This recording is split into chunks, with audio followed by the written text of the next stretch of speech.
Okay. A brief word to those out in video land. We are going to be completing the reading of Stephen Hero today. So after our completion, we will discuss the particulars of what we read today and kind of an overall view of the book. And that's what you'll find on this particular video. And the videos, the reading starts in this edition, halfway down page 208. That will be in the description of the video. Okay, off we go. Stephen continued making his book of verses in spite of these distracting influences. He had come to the conclusion that nature had designed him for a man of letters, and therefore he was determined that in spite of all the influences, he would do as nature counseled. He had begun to consider Cranley a bad influence.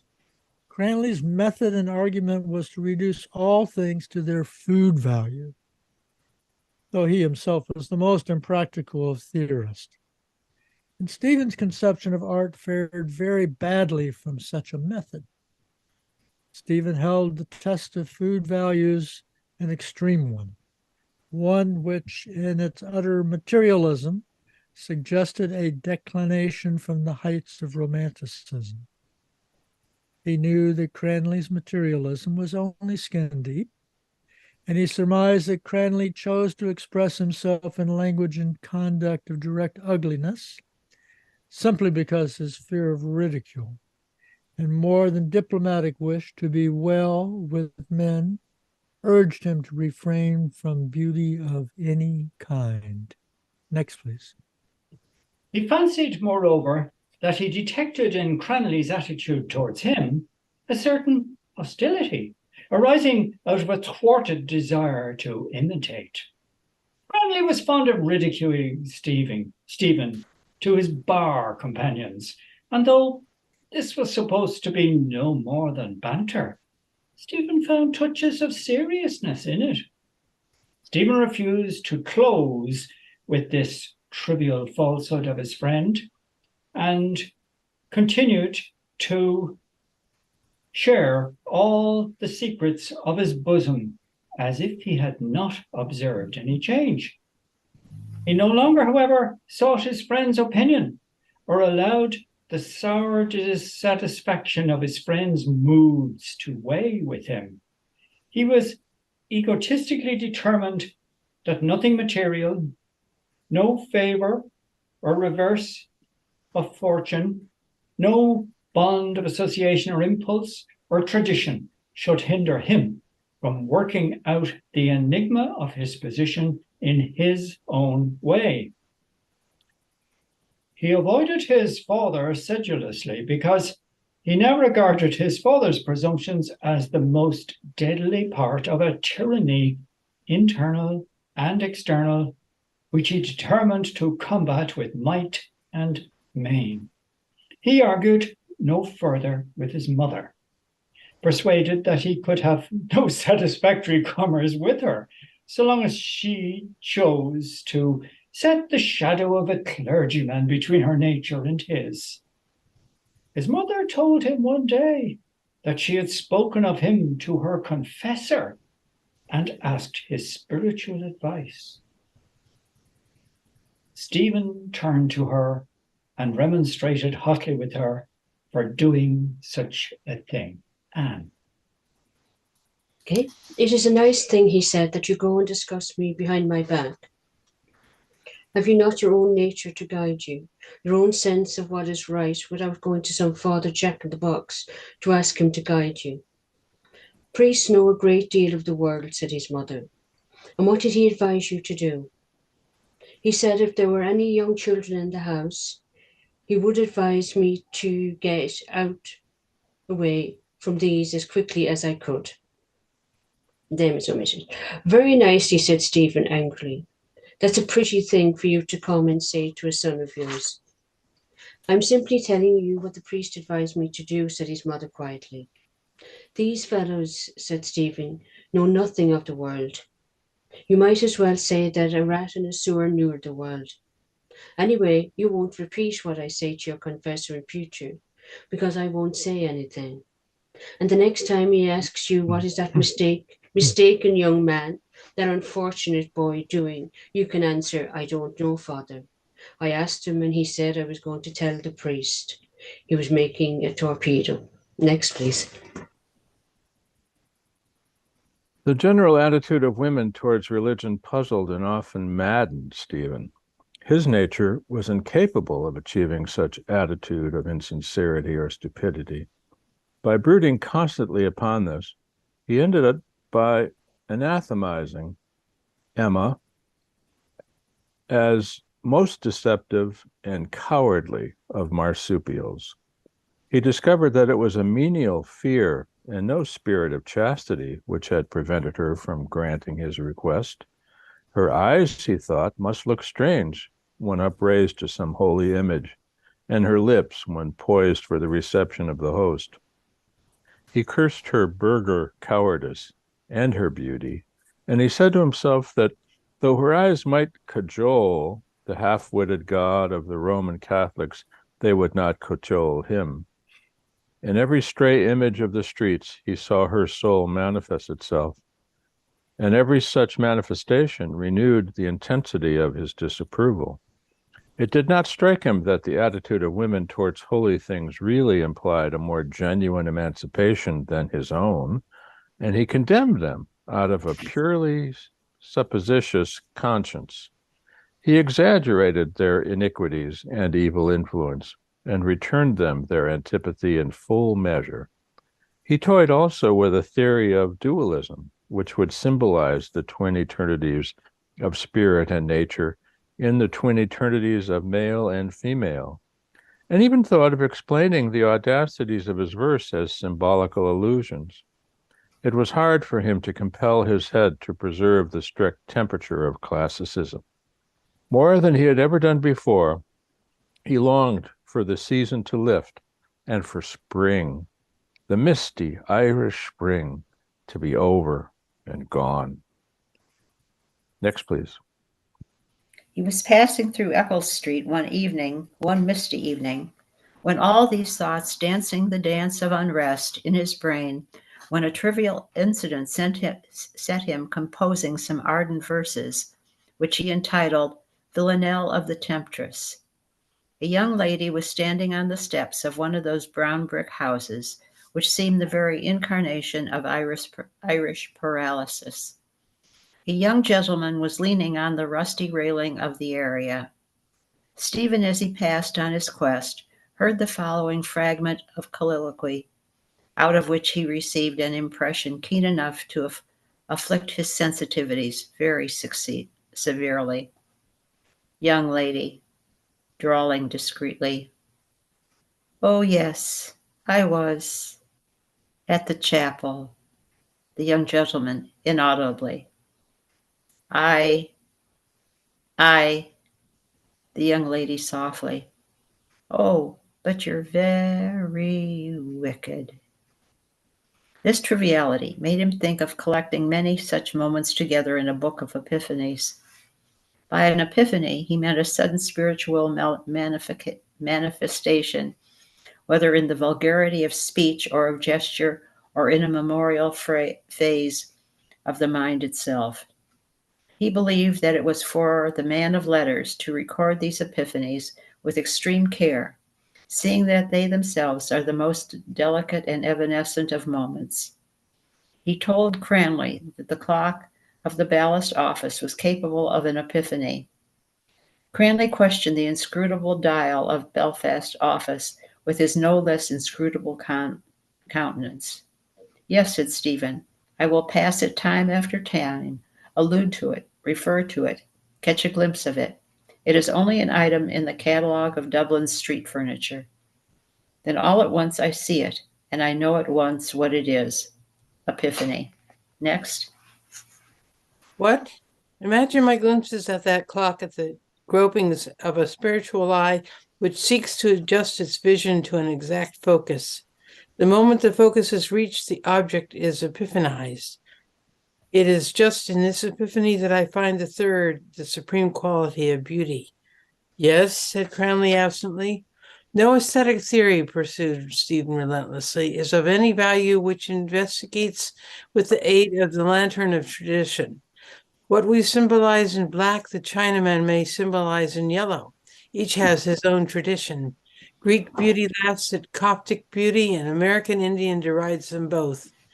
It is almost impossible to reconcile all tradition, whereas it is by no means impossible to find the justification of every form of beauty which has ever been adored on the earth by an examination into the mechanism of aesthetic appreciation, whether it be dressed in red, white, yellow, or black.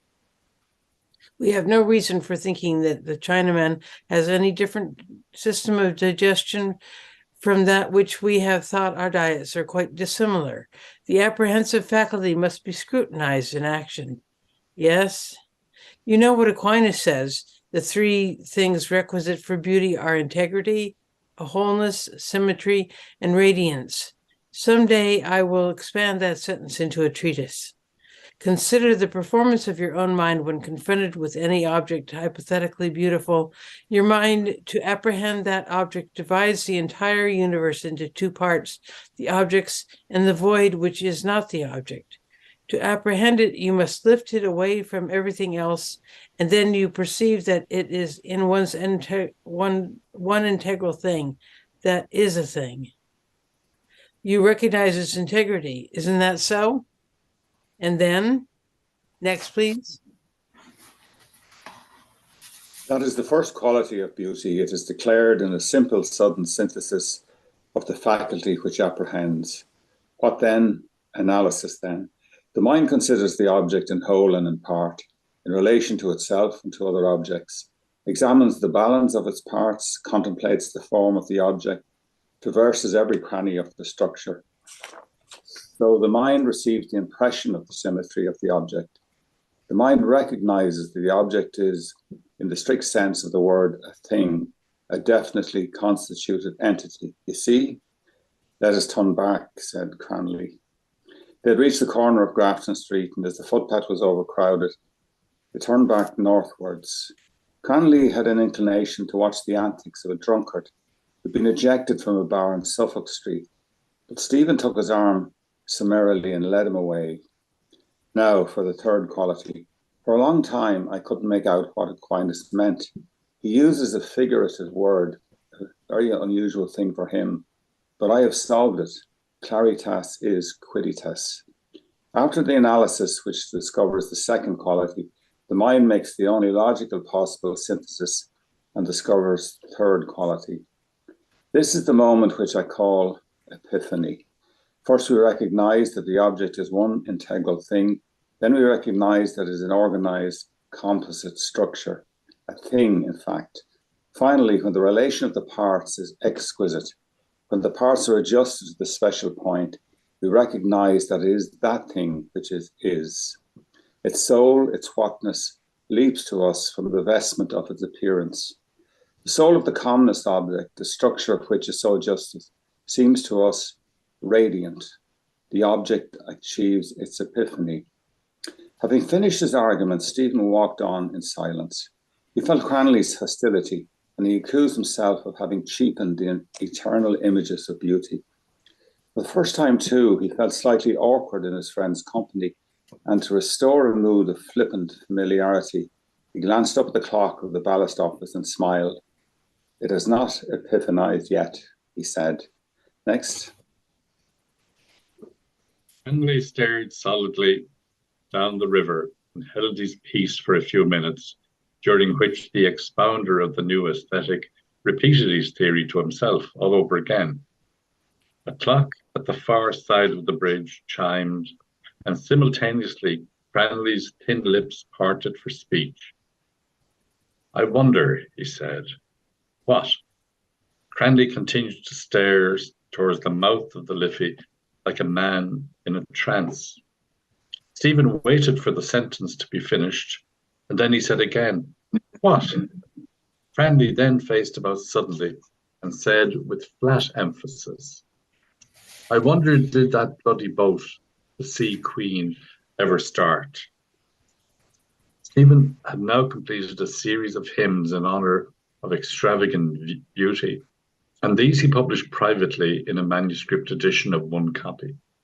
His last interview with Cranley had been so unsatisfactory that he hesitated to show the manuscript to him. He kept the manuscript by him, and its presence tormented him. He wanted to show it to his parents, but the examination was approaching, and he knew that their sympathy would be incomplete. He wanted to show it to Morris, but he was conscious that his brother resented having been forsaken for plebeian companions. He wanted to show it to Lynch, but he dreaded the physical labour of urging that torpid young man into a condition of receptiveness. He even thought for a moment of McCann and Madden. He saw Madden rarely. The salute which the young patriot gave him on those rare occasions was not unlike the salute which a friend who has failed gives to a friend who has succeeded. Madden spent the greater part of his day in Cooney's tobacco shop, sampling and discussing commands, smoking very heavy tobacco, and speaking Irish with newly arrived provincials. McCann was still busy occupied in editing his magazine, to which he himself contributed an article entitled Rationalism in Practice. In this article, he expressed the hope that mankind in the not too distant future would use mineral instead of animal or vegetable diet. The tone of the editor's writing had become much more orthodox than his speech had been wont to be. In the report of the general meeting of the college stolidity, which occupied a column and a half of the college magazine, it was stated that Mr. McCann, in a forcible speech, had made many valuable suggestions for the working of the society on a more practical basis. Stephen was surprised at this, and when one day walking through Nassau Street with Cranley, he encountered the editor striding vigorously towards the library, he said to Cranley, "What is Bundy Dundee at? How at?" Next, please. I mean, the sodality business he's mixing himself up in. He can't be stupid enough to think he can use the sodality for any good purpose. Cranley eyed Stephen quizzically, but after considering the matter, decided to make no remark. The examination resulted in Cranley's being stuck again, and in Stephen's securing a low pass. Stephen did not think it necessary to take the results of these examinations very bitterly to heart, inasmuch as he knew that Father Artefoni, who had presented himself for the matriculation examination, had been awarded higher marks for his English paper than for his Italian paper, having been tested in the latter language by a polyglot examiner who examined in French, Italian, Arabic, Jewish, Hebrew, Spanish, and German. Stephen sympathized with his teacher, who was ingenious enough to express his astonishment. One evening during the examinations, Stephen was talking to Cranley under the arcade of the university when Emma passed them. Cranley raised his ancient straw hat, which he had once more resurrected, and Stephen followed suit. In reply, she bowed very politely across Stephen at his friend. Cranley replaced his hat and proceeded to meditate in the shade of it for a few minutes. "Why did she do that?" he asked. "An invitation, perhaps," said Stephen. Cranley stared continuously at the air through which she had passed, and Stephen said smilingly, "Perhaps she meant it as an invitation." "Perhaps." "You're incomplete without a woman," said Stephen. "Only she's so flamin' fat," said Cranley. "Do you know?" Stephen kept silent. He was not pleased that anyone else should speak against her, and he did not smile when Cranley took his arm, saying, "Let us go," which was always intended as an old English expression inviting departure.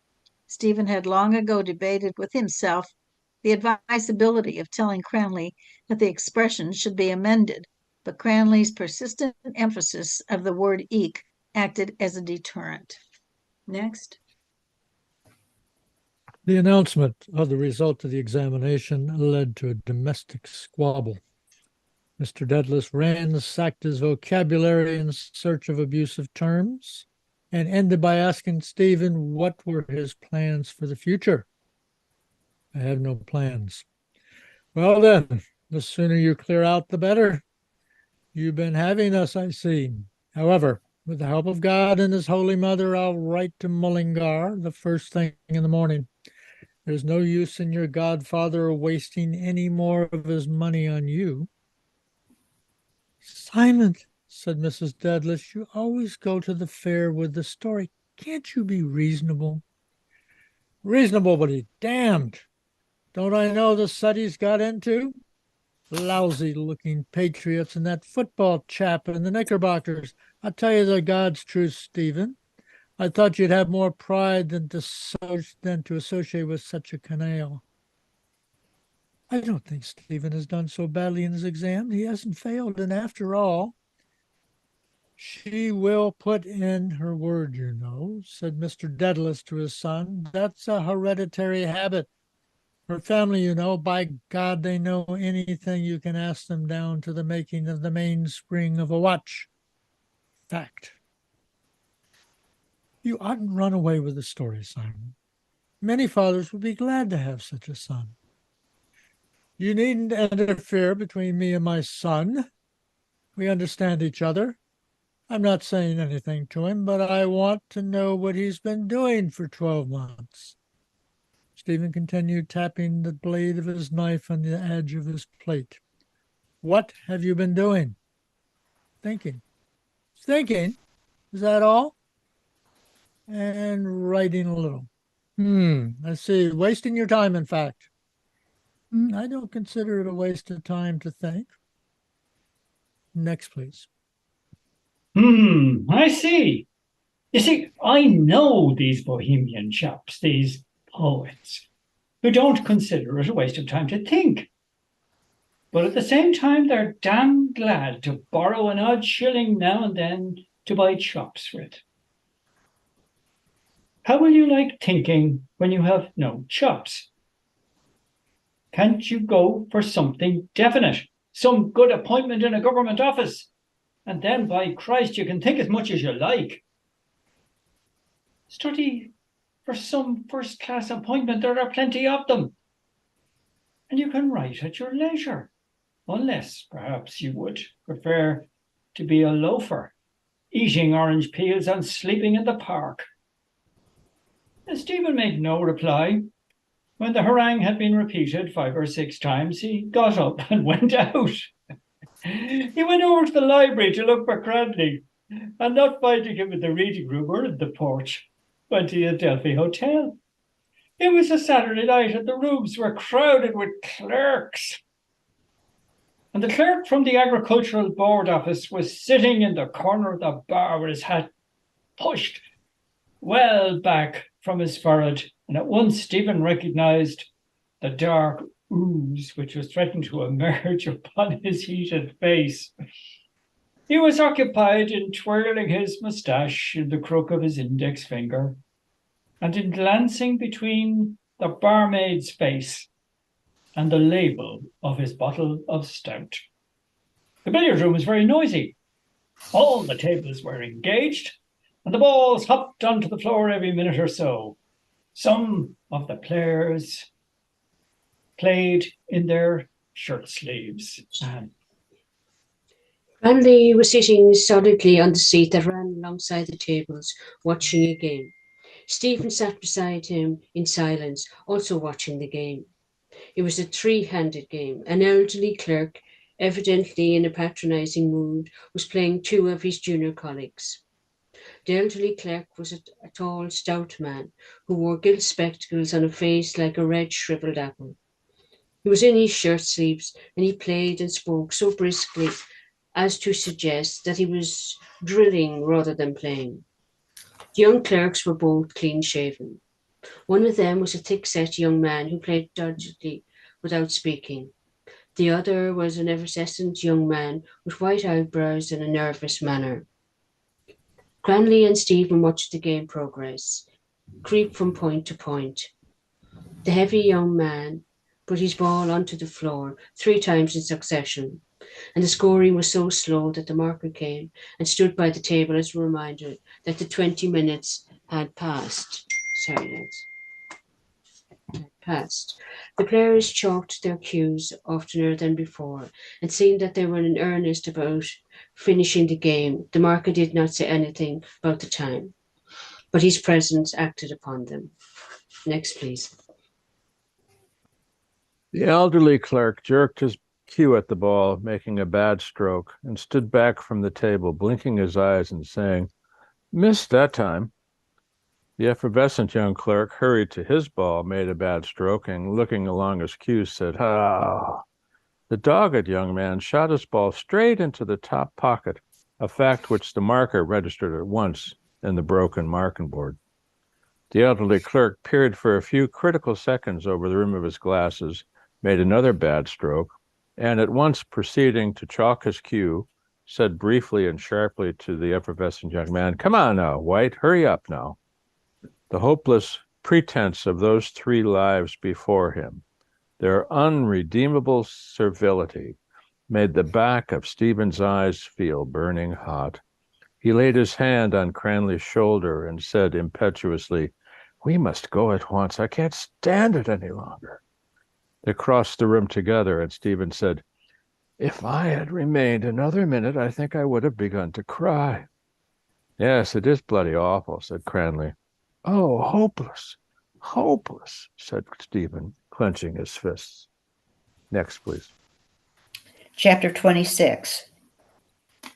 A few nights before Cranley went to the country to refresh himself in a body after his failure in the examinations, Stephen said to him, "I believe this will be an important season for me.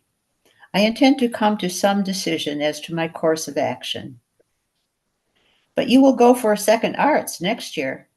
"My grandfather may not pay. They expected I would get an exhibition."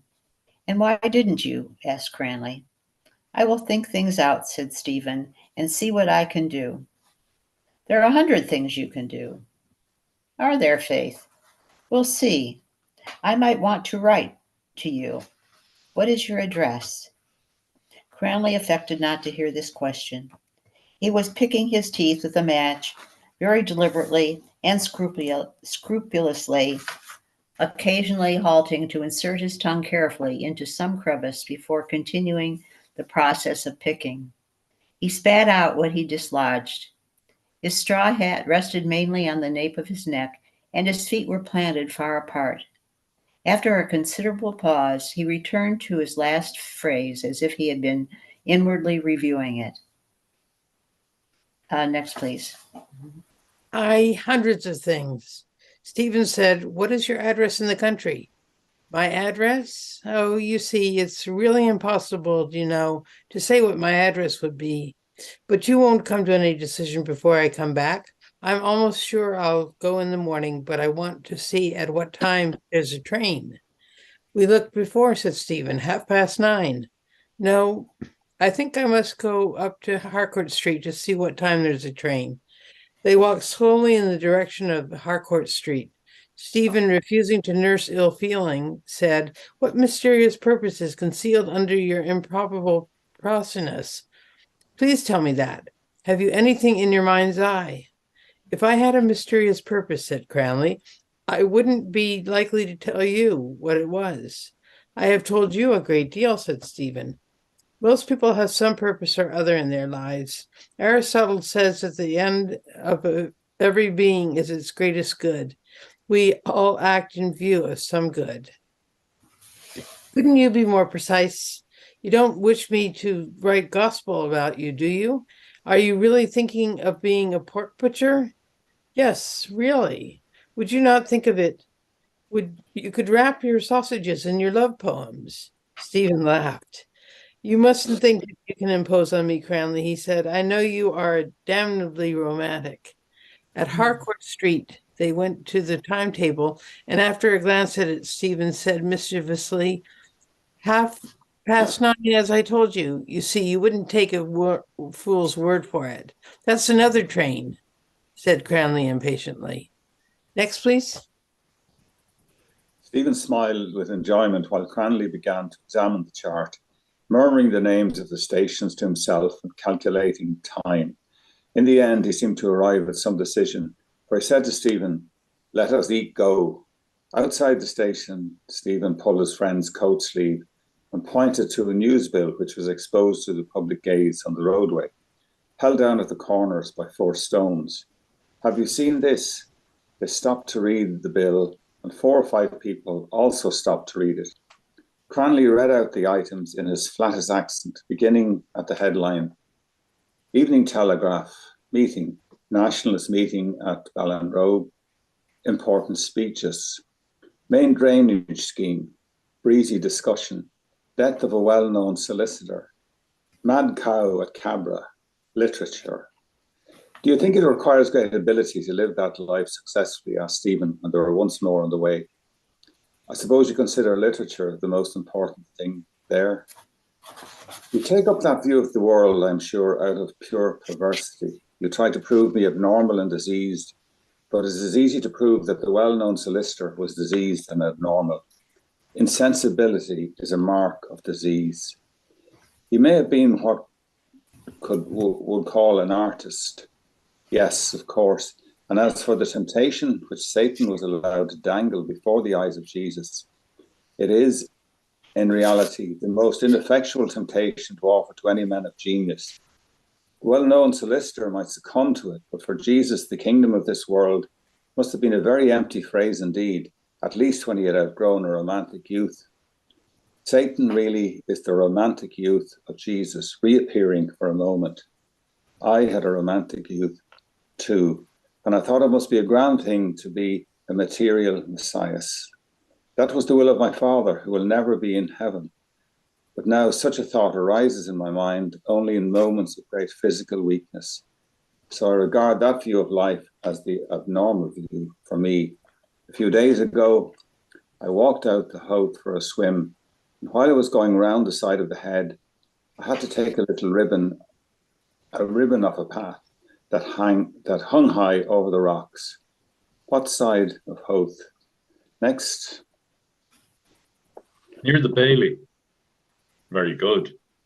As I looked down on those rocks beneath me, the thought arose in my mind to cast myself down upon them. The thought made me shiver with pleasure for a moment, but of course I recognized our old friend. All these temptations are of a piece. To Jesus, to me, to the excitable person who adopts brigandage or suicide after taking the suggestions of literature too seriously, Satan offers a monstrous life. It is monstrous because the seat of the spiritual principle of a man is not transferable to a material object. A man only pretends to think his hat more important than his head. That view of life, I consider, is abnormal. You cannot call that abnormal, which everyone does. Does everyone jump off the hill of Howth? Does everyone join secret societies? Does everyone sacrifice happiness and pleasure and peace to honor in the world? Father Artofoni told me of the Society of Mutual Assistance in Italy, the members of which had the right to be thrown into the Arno by their fellow members on signing a paper proving that their case was past curing.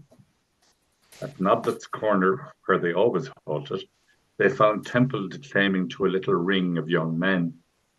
The young men were laughing very much at Temple, who was very drunk. Stephen kept his eyes fixed on Temple's shapeless mouth, which at moments was flecked with a thin foam as it strove to enunciate a difficult word. Cranley stared at the group and said, "I'll take my dying Bible. Temple has been standing those medical drinks, the bloody fool." Temple caught sight of them and at once broke off his discourse, come over to them. 1 or 2 of the medicals followed him. "Good evening," said Temple, fumbling at his cap. "Drunk as ass." 2 medicals laughed, while Temple began to search his pockets. During the search, his mouth fell asunder. Next, please. "Who has the money?" said Cranley. The 2 medicals laughed and nodded towards Temple, who desisted from his search disconsolately, saying, "Ah, by well, I was going to stand a drink. Ah, by hell. Where's the other Bob I had?" One of the medicals said, you changed it in Connery's." The other medical said, "He got stuck in his first today. That's why he went on the beer tonight." "And where did you raise the money?" asked Cranley to Temple, who began to search his pockets again. He popped his watch for 10 bob. "It mustn't be a bad watch," said Cranley, "if he got 10 bob on it. Where did he get the 10 bob?" "Oh no," said the second medical. "I popped it for him. I know a chap named Larkin in Granby Row." The big medical student who had had the political discussion in the Adelphi with the clerk from the Agricultural Board office came over to them and said, "Well, Temple, are you going to take us down to the Kips?" "Ah, blazes," said Temple, "all my money's gone. Ah, by hell, I must have a woman. By hell, I'll ask for a woman on tick." The big student roared laughing, and turning to Cranley, against whom he had a grudge on account of the affair in the Adelphi, he said, "Will you have a woman too if I stand?" Cranley's chastity was famous, but the young men were not quite impressed by it. At the same time, the little group did not betray its opinion by laughing at the big student's invitation. Cranley did not answer, and so the second medical student said, "Mac got through." "What Mac?" asked Cranley. "Mac, you know, the Gaelic League chap. He brought us down to the Kips last night." "And had you all women?" "No." "What did you go there for?" "He suggested we'd walk through. Fine tarts there, too.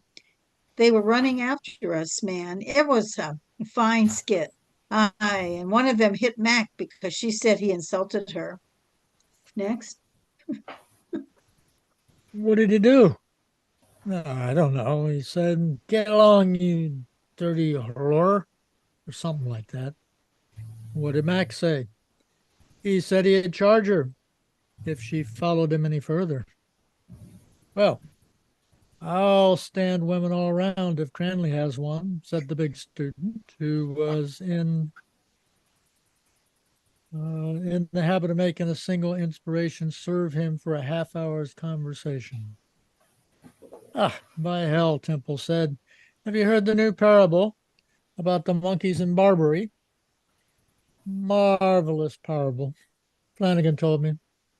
"Oh, he wants to be introduced to you, wants to know, fine fellow, doesn't care a damn for religion or priest. By hell, I'm a free thinker." "What's the parable?" said Stephen. Next, please. Temple took off his cap, and bareheaded he began to recite after the fashion of a country priest, prolonging all the vowels and jerking out the phrases and dropping his voice at every pause. "Dearly beloved brethren, there was once a tribe of monkeys in Barbary, and these monkeys were as numerous as the sands of the sea. They lived together in the woods, in polygamous intercourse, and reproduced their species. But behold, there came into Barbary the holy missionaries, the holy men of God, to redeem the people of Barbary. And these holy men preached to the people. And then they went into the woods, far away into the woods, to pray to God. And there they lived as hermits in the woods and praying to God. And behold, the monkeys of Barbary, who were in the trees, saw these holy men living as hermits, as lonely hermits praying, lonely hermits praying to God. And the monkeys, who, my dearly beloved brethren, are imitative creatures, began to imitate the actions of these holy men and began to do likewise. And so they separated from one another, went far away, far away to pray to God. And they did as they'd seen the holy men do and prayed to God. And they did not return anymore, nor try to reproduce their species. And so gradually, these poor monkeys grew fewer and fewer and fewer and fewer. And today, there's no monkey at all. There's no monkey in all Barbary. Next, please. Okay. Temple crossed himself and replaced his hat, while the audience began to clap their hands together. Just then a policeman moved on the group, and Stephen said to Cranley, "Who's this Flanagan?" Cranley did not answer, but followed Temple and his companions, walking emphatically and saying, yes, to himself. They could hear Temple bemoaning the poverty to his companions and repeating snatches of his parable. "Who is this Flanagan?" said Stephen again to Cranley.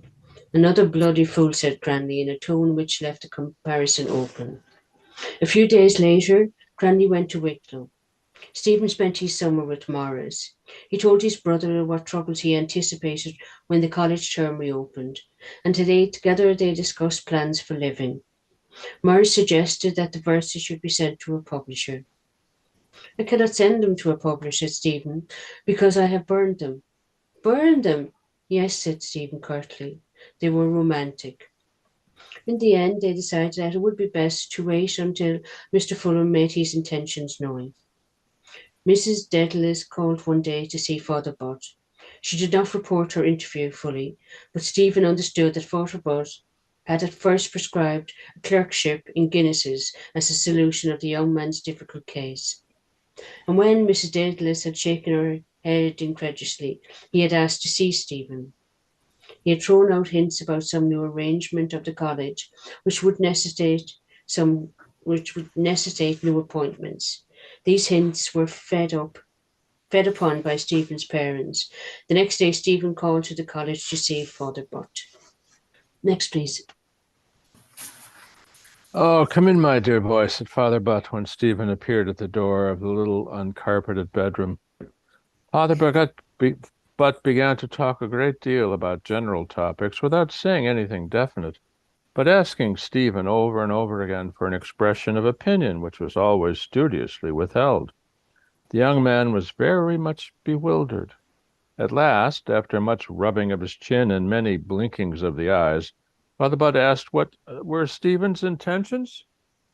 "Literature," said Stephen. Yes, of course, but meanwhile, of course you'll continue your course until you have got a degree. That is the important point."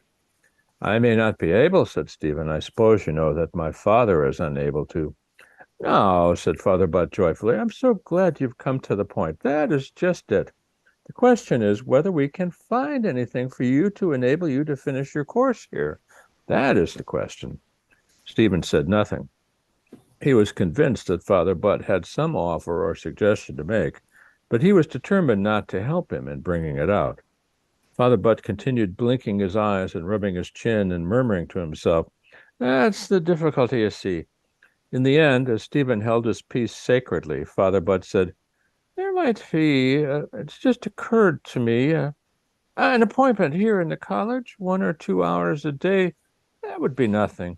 I think, yes, we shall be, let me see now, it would be no trouble to you, no teaching or drudgery, just an hour or so in the office here in the morning." Stephen said nothing. Father Butt rubbed his hands together and said, "Otherwise, there would be a danger of your perishing by inanition. Yes, a capital idea. I shall speak to Father Dillon this very night."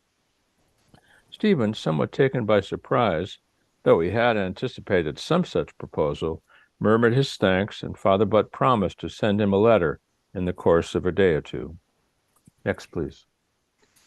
Stephen did not give a very full account of this interview to his father and mother. He said that Father Butt had been vague and had suggested that he should look for tuitions. Mr. Dedalus thought this a highly practical notion. If you will only keep your head straight, you can get on. Keep in touch with those chaps, I tell you, those Jesuits. They can get you on fast enough. I am a few years older than you. I am sure they will do their best to help you, said Mrs. Dedalus. I don't want their help, said Stephen bitterly. Mr. Dedalus put up his eyeglasses and stared at his son and at his wife. His wife began an apology. Give it up, woman, he said. I know the groove he has got into, but he's not going to fool me nor his grandfather either. With the help of God, I won't be long till I let him know what a bloody nice atheist this fellow has turned out. Hold hard now a moment and leave it to me. Stephen answered that he did not want his grandfather's help either. I know the groove you're in, said his father. Didn't I see you the morning of your poor sister's funeral? Don't forget that. A natural bloody ruffian. By Christ, I was ashamed of you that morning. You couldn't behave like a gentleman or talk or do a bloody thing that only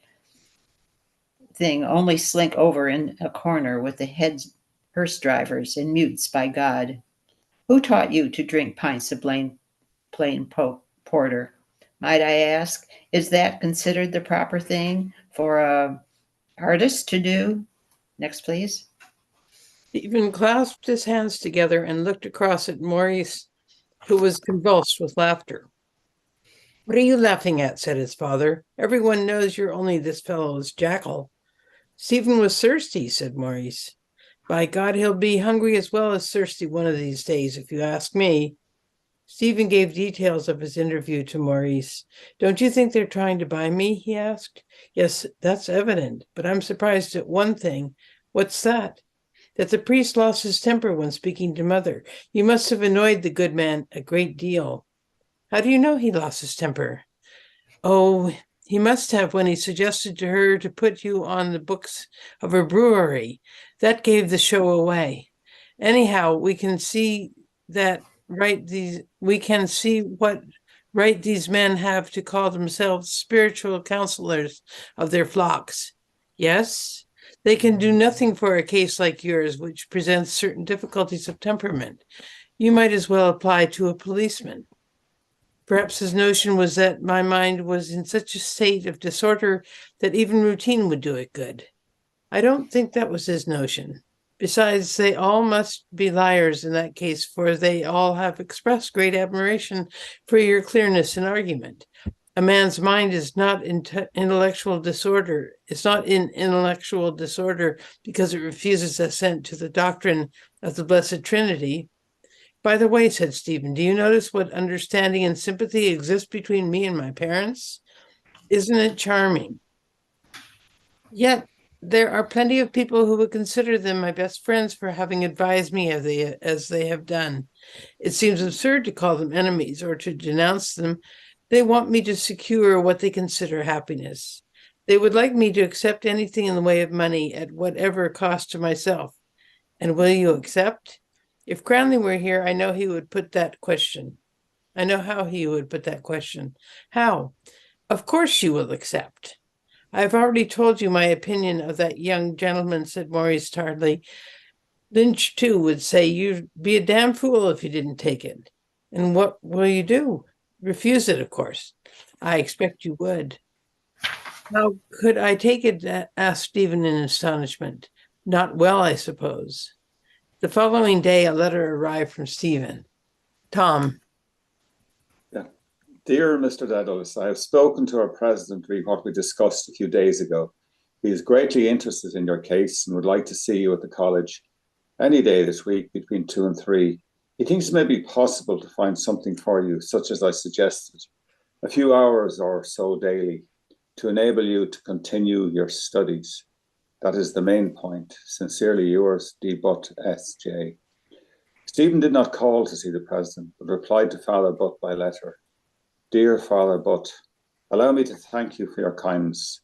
I'm afraid, however, that I cannot accept your offer. I'm sure you will understand that in declining it, I'm acting as seems best to me, and with every appreciation of the interest you have shown in me. Sincerely yours, Stephen Dedalus. Stephen spent the great part of a summer on the rocks of the North Pole. Morris spent the day there, stretching idly on the rocks or plunging into the water. Stephen was now on excellent terms with his brother, who seemed to have forgotten their estrangement. At times, Stephen would half clothe himself and cross to the shallow side of the bowl, where he would wander up and down, looking at the children and the nurses.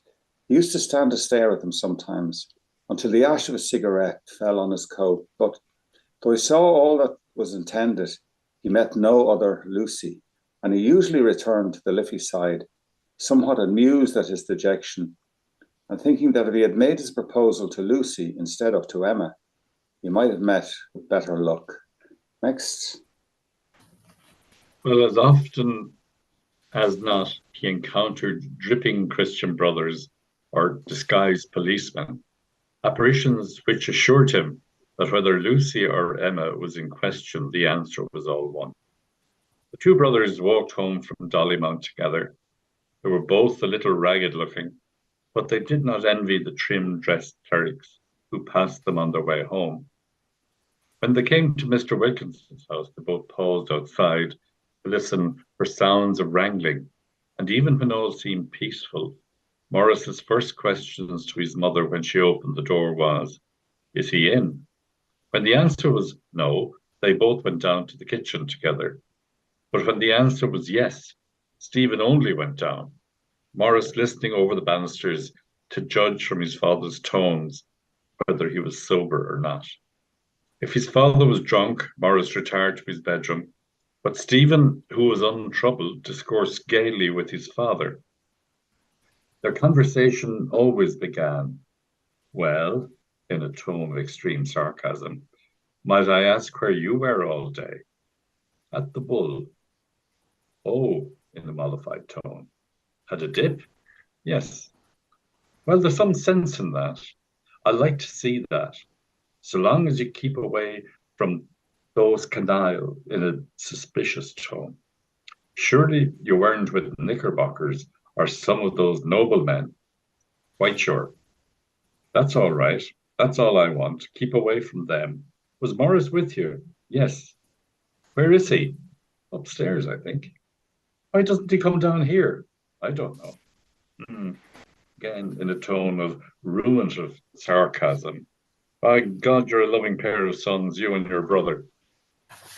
Lynch pronounced Stephen all the asses in Christendom for having declined the Jesuits' offers. "Look at the nights you could have had." "You are a distressingly low-minded person," answered Stephen. "After all I have dinned into that mercantile head of yours, you are sure to come out of me with some atrocity." Next, please. But why did you refuse? Said Lynch. The summer was nearly at an end, and the evening had grown a little chilly. Lynch was walking up and down the library porch with his hands in his pockets and his chest well protruded. Stephen kept at his side. "I am a young man. Isn't that so?" "That is so." "Very well. My entire aptitude is for the composition of prose and verse. Isn't that so?" "Let us suppose it is." "Very good. I was not intended to be a clerk in a brewery. I think it would be very dangerous to put you in a brewery sometimes." "I was not intended for that. That is enough. I went to this university day school in order to meet men of like age and temper. You know what I meant." Lynch nodded his head in despair. "I found a day school full of terrorized boys banded together in a complicity of diffidence. They have eyes only for their future jobs. Huh. To secure their future jobs, they will write themselves in and out of convictions, toil, and labor to insinuate themselves into the good graces of the Jesuits. They adore Jesus and Mary and Joseph. They believe in the infallibility of the Pope and in all his obscene, stinking hells. They desire the millennium, which is to be the reason for glorified believers and fried atheists. Sweet Lord Almighty, look at that beautiful pale sky. Do you feel the cool wind on your face? Listen to our voices here in the porch, not because they are mine or yours, but because they are human voices. And doesn't all that tomfoolery fall off you like water off a duck's back? Next. Lynch nodded his head, and Stephen continued. It is absurd that I should go crawling and cringing and praying and begging to mummers who are themselves no more than beggars. Can we not root this pest out of our minds and out of our society? That men may be able to walk through the streets without meeting some stale belief or hypocrisy at every street corner. I at least will try. I will not accept anything from them. I will not take service unto them. I will not submit to them either outwardly or inwardly. A church is not a fixture like Gibraltar no more as an institution. Subtract its human members from it, and its solidity becomes less evident. I at least will subtract myself. And remember, if we allow a dozen of one's progeny, the subtraction of oneself may mean a loss to the church of 12 to the end members. Aren't you rather liberal about the progeny? Said Lynch. Did I tell you I met Father Healy this evening? Asked Stephen. No. Where? Next, Joe. I was walking along the canal with my Danish grammar because I'm going to study it properly now. I'll tell you why later on. And whom shall I meet but this little man? He was walking right into the golden sunset. All his creases and wrinkles were scattered with gold. He looked at my book and said it was very interesting. He thought it must be so interesting to know and compare the different languages. Then he looked far away into the golden sun, and all of a sudden, imagine, his mouth opened and he gave a slow, noiseless yawn. Do you know, you get a kind of shock when a man does a thing like that unexpectedly? He'll have something to do shortly, said Lynch, pointing to a little group which was laughing and chatting in the doorway. That'll keep him from walking in his sleep. Stephen glanced over at the group. Emma and Moynihan and McCann, and two of the Miss Daniels were evidently in high spirits. Yes, I suppose she will do it legitimately one of these days, said Stephen. I was talking of the other pair, said Lynch. Oh, McCann, she's nothing to me now. You know, I don't believe that, let me tell you. And he never finished it. Pages of the manuscript begin here, it says, next in my book. Yeah, that mine too. Okay, nations. They were held out to say, we are alone, come. And the voices said with them, we are your people. And the air grew thick with their company as they called to him, their kinsman, making ready to go, shaking the wings of their exultant and terrible youth. Departure for Paris, written across between paragraphs in blue crayon. And From the Broadstone to Mullingar is a journey of some 50 miles across the Midlands of Ireland. Mullingar, the chief town of Westmeath, is the Midland capital, and there is a great traffic of peasants and cattle between it and Dublin. This 50-mile journey is made by the train in about 2 hours, and we are therefore to conceive Stephen Dedalus packed in a corner of a third-class carriage and contributing the thin fumes of his cigarettes to the already reeking atmosphere. The carriage was inhabited by a company of peasants, nearly every one of whom had a bundle tied in a spotted handkerchief. The carriage smelt strongly of peasants, an odour debasing humanity of which Stephen remembered to have perceived in the little chapel of Clongowes on the morning of his first communion, and indeed so pungently that the youth could not decide whether he'd found the odour of sweat unpleasant or offensive because the peasant's sweat is monstrous, or because it did not now proceed from his own body. He was not ashamed to admit to himself that he found it unpleasant, offensive for both of these reasons. The peasants played with blackened edgeless cards from Broadstone onward, and whenever it was time for a peasant to leave the company, he took up his bundle and went out heavily through the door of the carriage, never closing it behind him. The peasants spoke little and rarely looked at the scene they passed. But when they came to Maynooth station, a gentleman dressed in a frock coat and tall hat, who was giving loud directions to a porter concerning a case of machines attracted their wondering attention for several minutes. Next, please.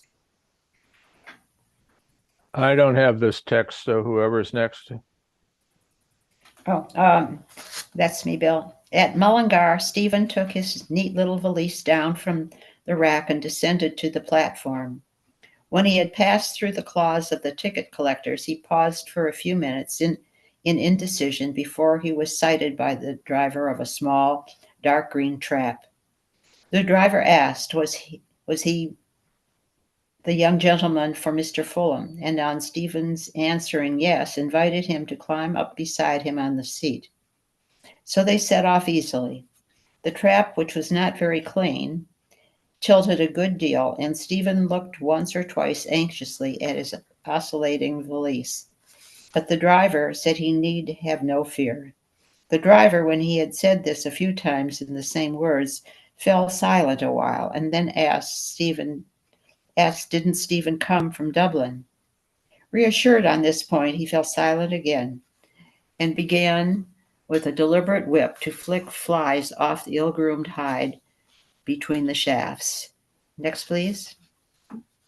The trap went up the long, crooked main street of the town and crossing over the bridge of the canal made out for the country. Stephen remarked that the houses were very small, but catching sight of a large square building that stood in grounds closely walled, he asked the driver what building it was. The driver told him that it was the lunatic asylum and added impressively that there were a great many patients in it.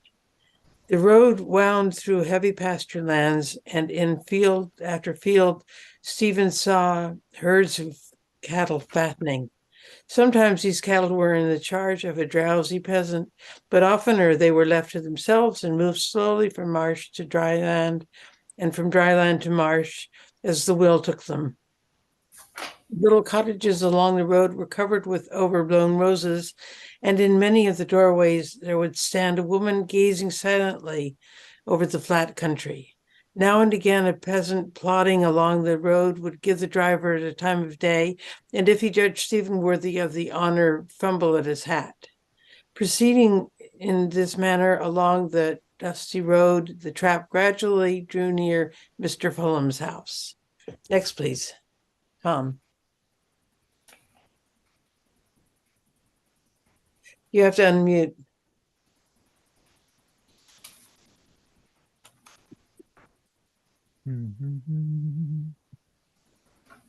Tom, you're going to have to unmute if you're going to read.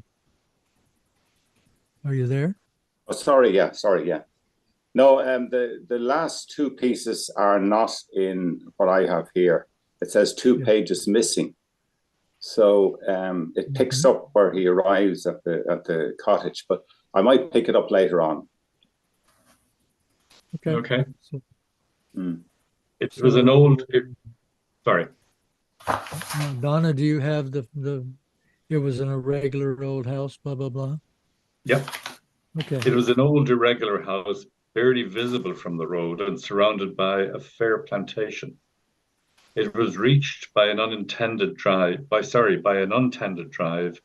the ground behind it, thick with bumps of faded rhododendrons, sloped down to the shore of Loch Owl.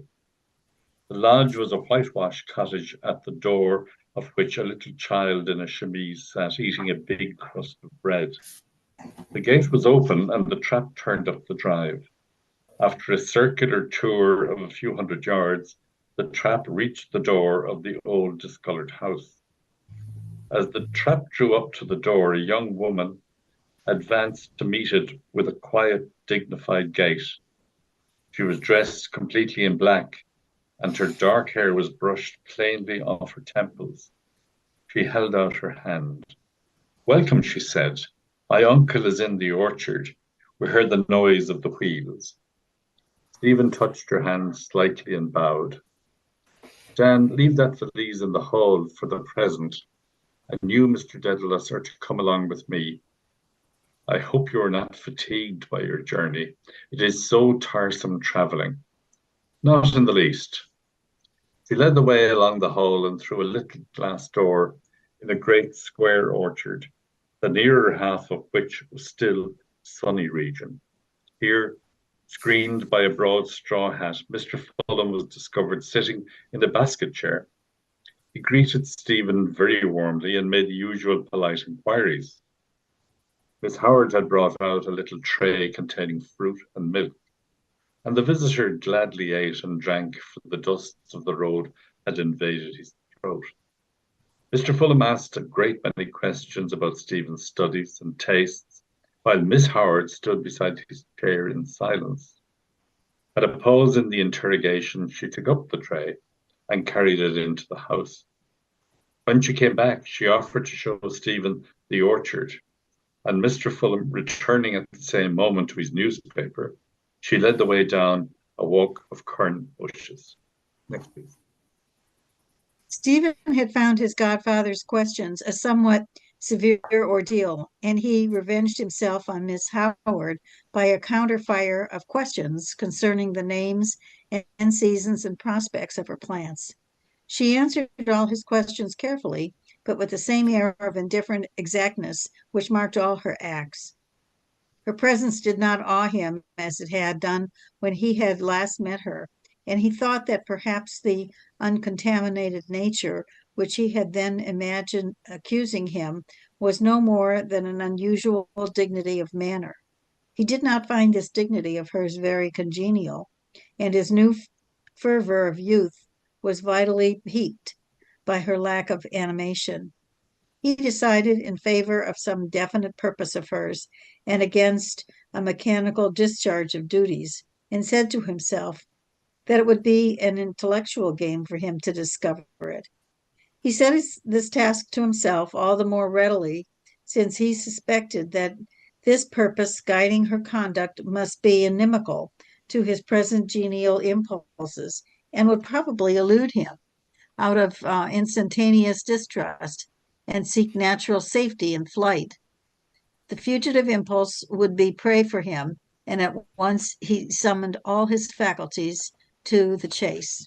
Next. Dinner was served at 6:30 in a long, plainly furnished room. The table spread under a tall lamp of elegant silverwork wore an air of chaste elegance.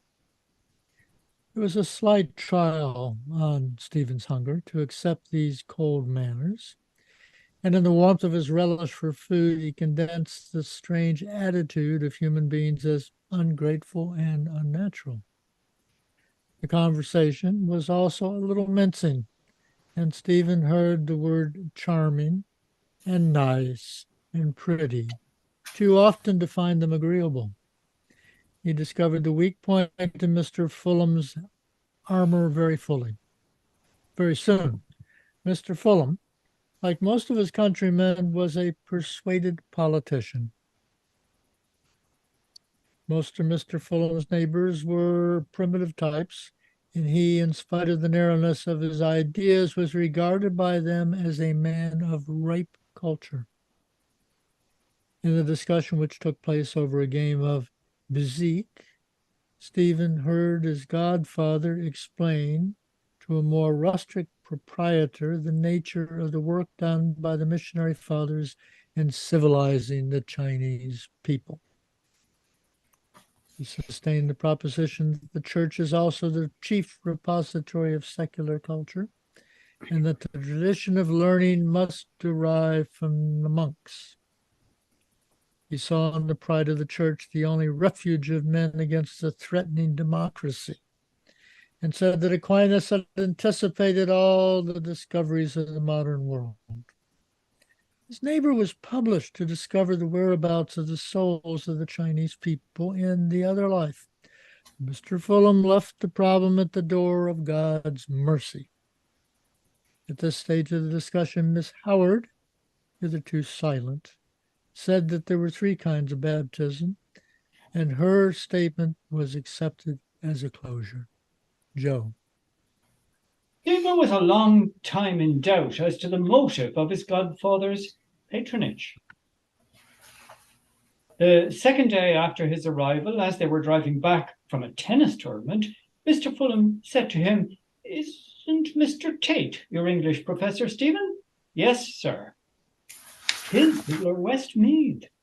We often see him during holiday time. He seems to take a great interest in you." "Oh, you know him then?" "Yes.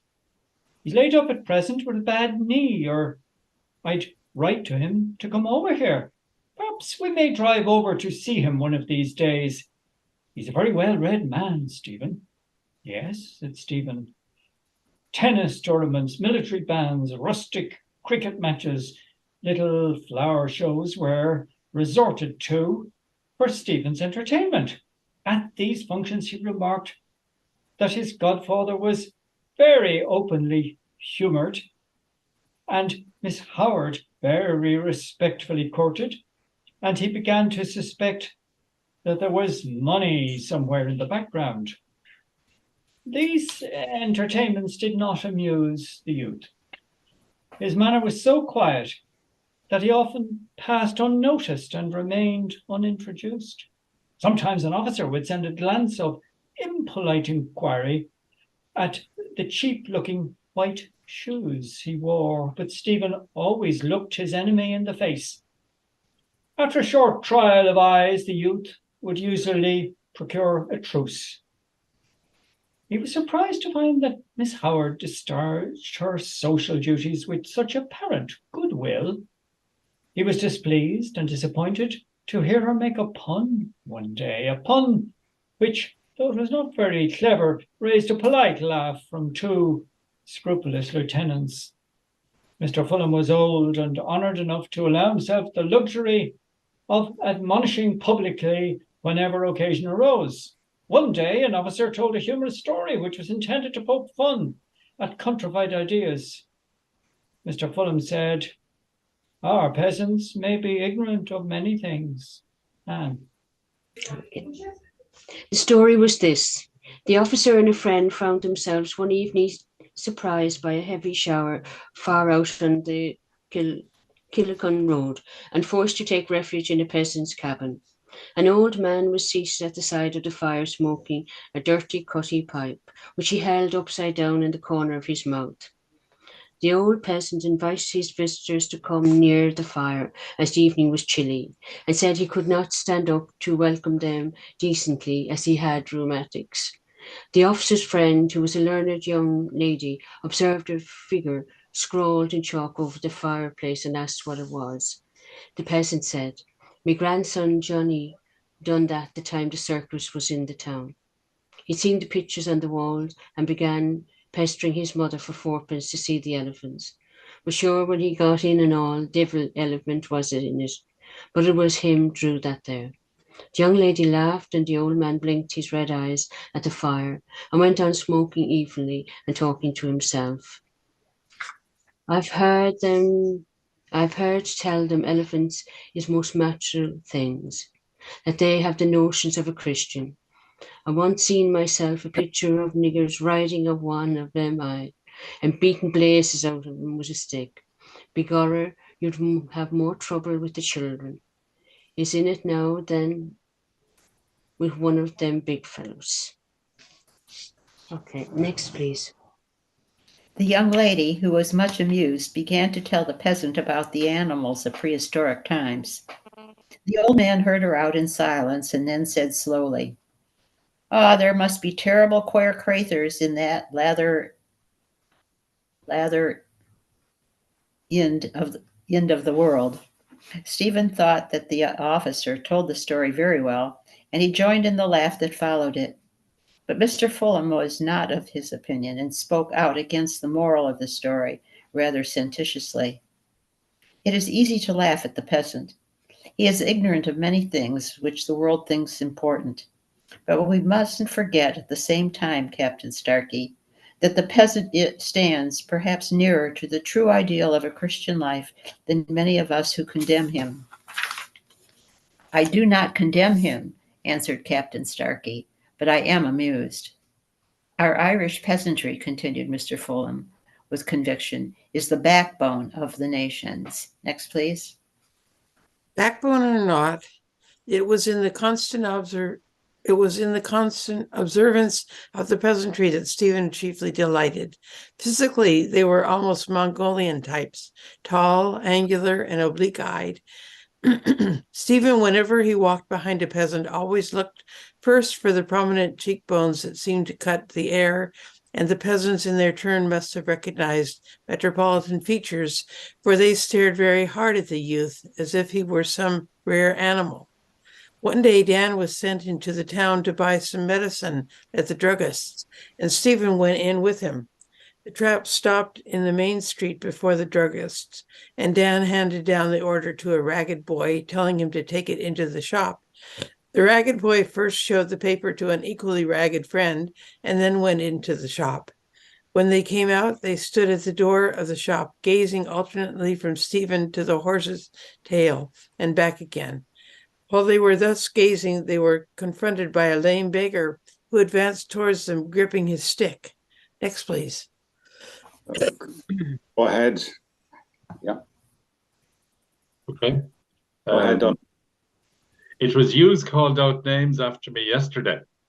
The two children huddling in the doorway gazed at him and answered, "No, sir." "Oh, yes, it was, though." Beggar thrust his malign face down at their faces, began moving his stick up and down. "But mind what I'm telling you. Do you see that stick?" "Yes, sir."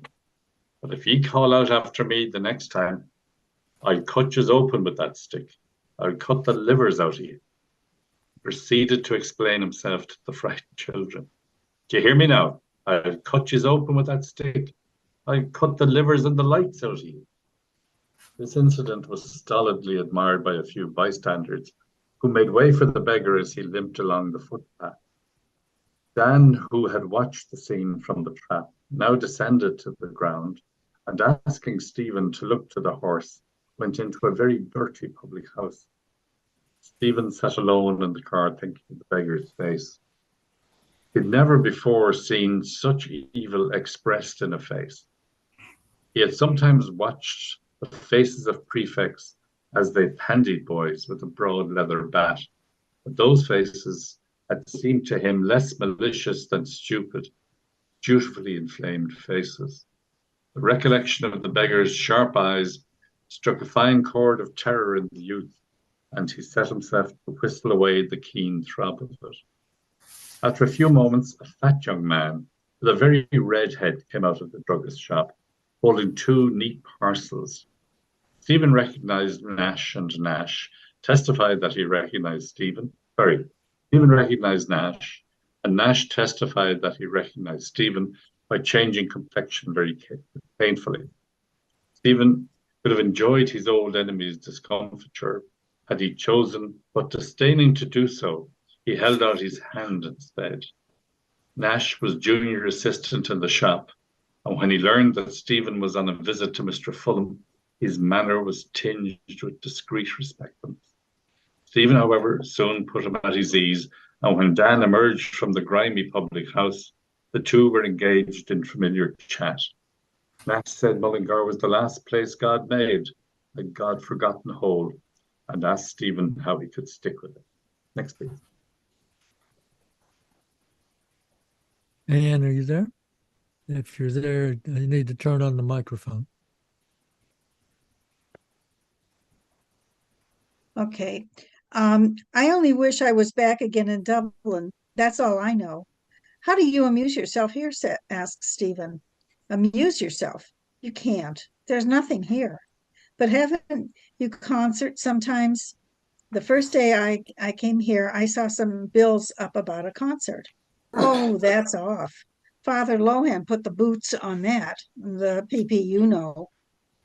And No, that's for parish priest. Why did he? Oh, you better ask him that. He says his parishioners don't want comic songs and skirt dances. If they want a decent, let's see, if they want a decent concert, he says they can get one up in the schoolhouse. Oh, he bosses them, I tell you. Oh, is that the way? They're afraid of their life of him. If he hears any dancing in a house at night, he raps at the window and poof, out goes the candle. By Jove. Fact, he has a collection of girls' hats. Girls' hats? Yes, of an evening when the girls go out walking with the soldiers, he goes out too, and any girl he catches hold of, he snaps off her hat and takes it back with him to the priest's house. Then if the girl goes to ask him for it, he gives her a proper blowing up. Good man. Well, he must be off now. I suppose I'll see you again. Come in tomorrow, will you? It's a short day, and I'll introduce you to a friend of mine here. Very decent sort. On the Examiner. You'll like him. Very good. Until then. So long. About 2:00. Next. As they drove home together, Stephen asked Dan some questions, which Dan pretended not to hear. And when Stephen pressed him for answers, he gave the shortest possible answers. It was plain he did not care to discuss his spiritual superior, and Stephen had to desist. That evening at dinner, Mr. Fulham was in genial spirits and began to address his conversation pointedly at Stephen. Mr. Fulham's method of drawing his interlocutor was not a very delicate method, but Stephen saw what was expected of him and merely waited till he was directly addressed. A neighbor had come to dinner, a Mr. Hefferman. Mr. Hefferman was not at all of his host way of thinking, and therefore the evening brought out some lively disputes. Mr. Hefferman's son was learning Irish because he believed that the Irish people should speak their own language and not the language of their conquerors. But the people of the United States, who were more emancipated than Ireland, is ever more likely to be, are content to speak English, said Mr. Fulham. Americans are different. They have no language to revive. I, for my part, am content with my conquerors, because you occupy a good position under them. You're not a laborer. You enjoy the fruits of nationalist agitation. Perhaps you're going to tell me that perhaps you are going to tell me that all men are equal, said Mr. Fulham satirically. In a sense, they may be. Nonsense, my dear sir. Our countrymen know nothing of the Reformation, as they call it, and I hope they will know nothing of the French Revolution either. Mr. Hefferman returned to the charge. Joe. Surely it is no harm for them to know something about their country, its traditions, its local history, its language. For those who have leisure, it may be good. But I am a great enemy of disloyal movements. Our lot is thrown in with England. The young generation is not of your opinion. My son, Pat, is going to Clonliffe at present, and he tells me all the young students there, those who are to be our priests afterwards, have these ideas. The Catholic Church, my dear sir, will never incite to rebellion. But here is one of the younger generation. Let him speak. I care nothing for these principles of nationalism, said Stephen. I have enough bodily liberty. But do you feel no duty to your mother country, no love for her? Asked Mr. Heffernan. Honestly, I don't. You live then like an animal without reason, exclaimed Mr. Heffernan. My own mind, answered Stephen, is more interesting to me than the entire country. Perhaps you think your mind is more important than Ireland. I do, certainly. These are strange ideas of your godsons, Mr. Fulham. May I ask, did the Jesuits teach you them? The Jesuits taught me other things, reading and writing, and religion also.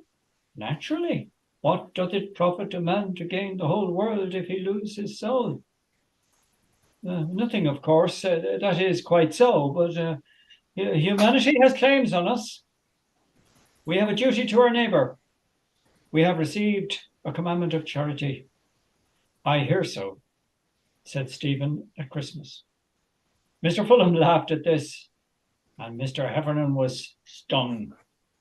I may not have read as much as you, Mr. Fulham, or even as much as you, young man, but I believe that the noblest love a man can, one page is missing. Next, please.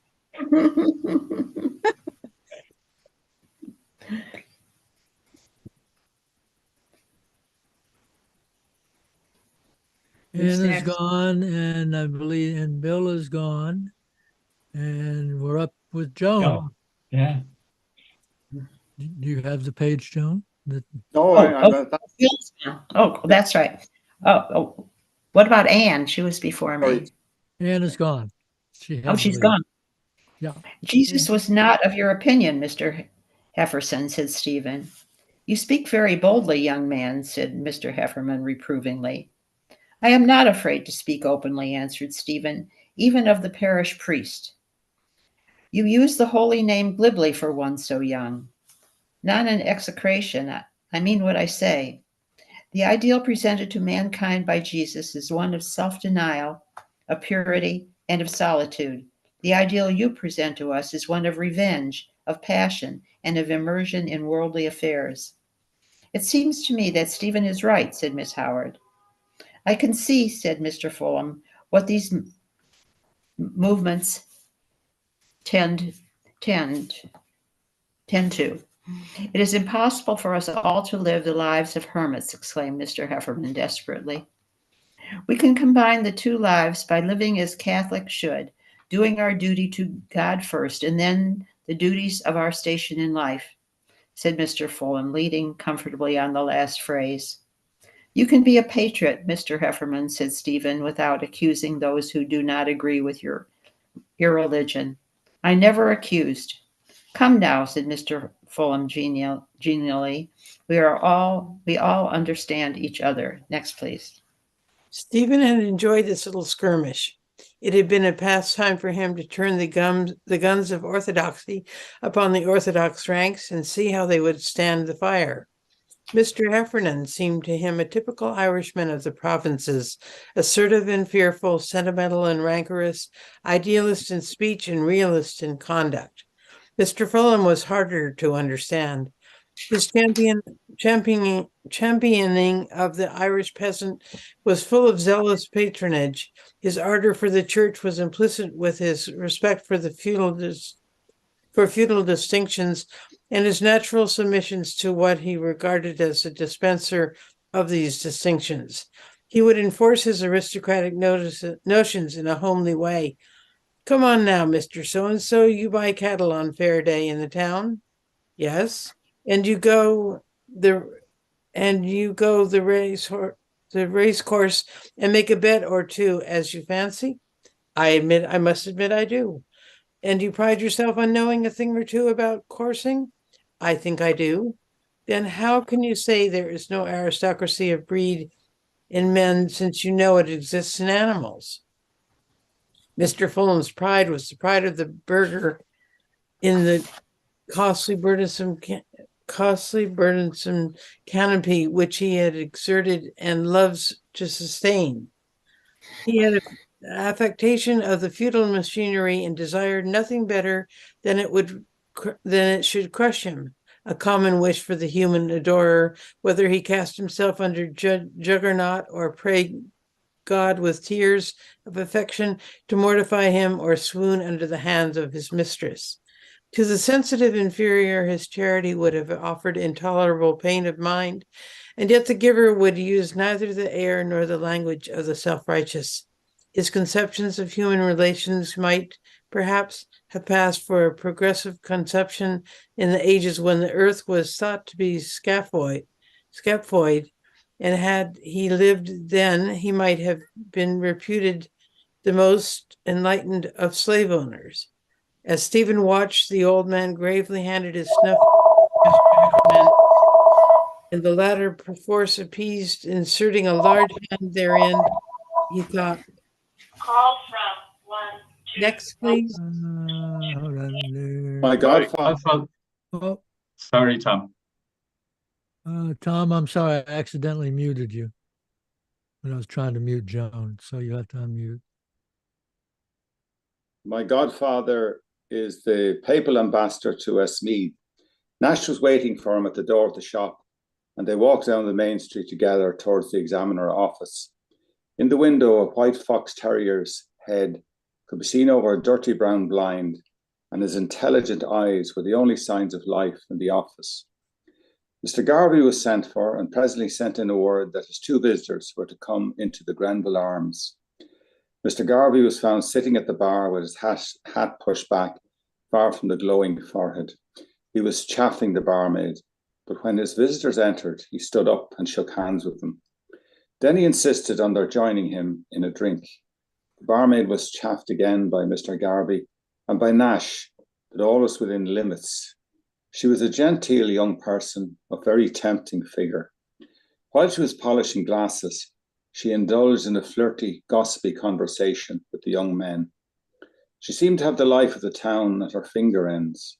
She reproved Mr. Garvey once or twice for levity and asked Stephen, wasn't it a shame for a married man? Stephen said it was and began to count the buttons of her blouse. The barmaid said Stephen was a nice, sensible young man, not a gadabout fellow, and smiled very sweetly over her brisk napkin. After a while, the young men left the bar, first touching the fingertips of the barmaid and raising their hats. Next, Donna. Mr. Garvey whistled the terrier out of the office, and they set out for a walk. Mr. Garvey wore heavy boots, and he plodded along sturdily in them, tapping the road with his stick. The road and the actual sultry day had made him sensible, and he gave the younger men some sound advice. After all, there's nothing like marriage for making a fellow steady.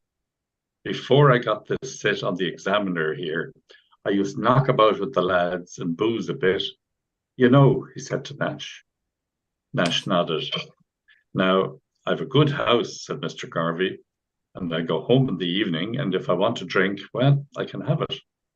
My advice to every young fellow that can afford it is marry young. There's something in that, said Nash, when you've had your fling, that is. Oh, yes, said Mr. Garvey. By the by, I hope you'll come and see me some evening and bring your friend. You'll come, Mr. Dedalus. The missus will be glad to see you. She plays a bit, you know. Stephen mumbled his thanks and decided he would endure severe bodily pain rather than visit Mr. Garvey. Mr. Garvey began then to tell some press stories. When he heard from Nash that Stephen was inclined for writing, he said, "You take my tip, shorthand." He told many stories illustrating his own smartness at his business, and said that he had once got a par into a London morning paper and got paid well for it by return of post. Next, please. These English chaps, you know, they know how to do business, pay good money too. The day was very hot and the town seemed dozing in the heat. But when the young men came to the canal bridge, they noticed a crowd collected some 50 yards off on the canal bank. A butcher's boy was telling a circle of workmen about it. I seen her first. I noticed something, a long-looking green thing lying among the weeds, and I went for Joe Conahan. Him and me tried to get it up, but it was too heavy. So then what did we do? But I thought, if we could only get the end of a pole off someone. So Joe and me, and then went down to the back of Slater's yard, a pace or two from the brink of the water, A thing was lying on the bank, partly covered by a brown sack. It was the body of a woman. The face was to the ground, and from the thick black hair, a pool of water had oozed out. The body was curved upwards, with legs abroad, but someone had torn away. Someone had drawn down the nightdress. The woman had escaped from the asylum the night before, and Stephen heard many criticisms of the nurses. It's better for him, mind the patients, than traipsing about with every Tom, Dick, and Harry of a doctor. It's them that has the style. Next. Mr. Garvey's dog wanted to sniff the body. Mr. Garvey kicked him heavily, and the dog curled up yelping. Then there was silence for a long time. Everyone remaining at his post watching the corpse until a voice said, "Here's the doctor." The stout, well-dressed man came down the path quickly without acknowledging the salutes of the people, and after a few moments, Stephen heard him saying the woman was dead and telling the people to get a cart and have the body taken away. The three young men then continued their walk, but Stephen had to be waited for and called to.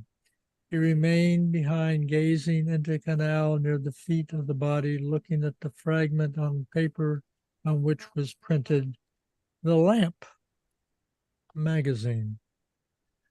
For the rest was torn away, and several other pieces of paper were floating about in the water. Joe.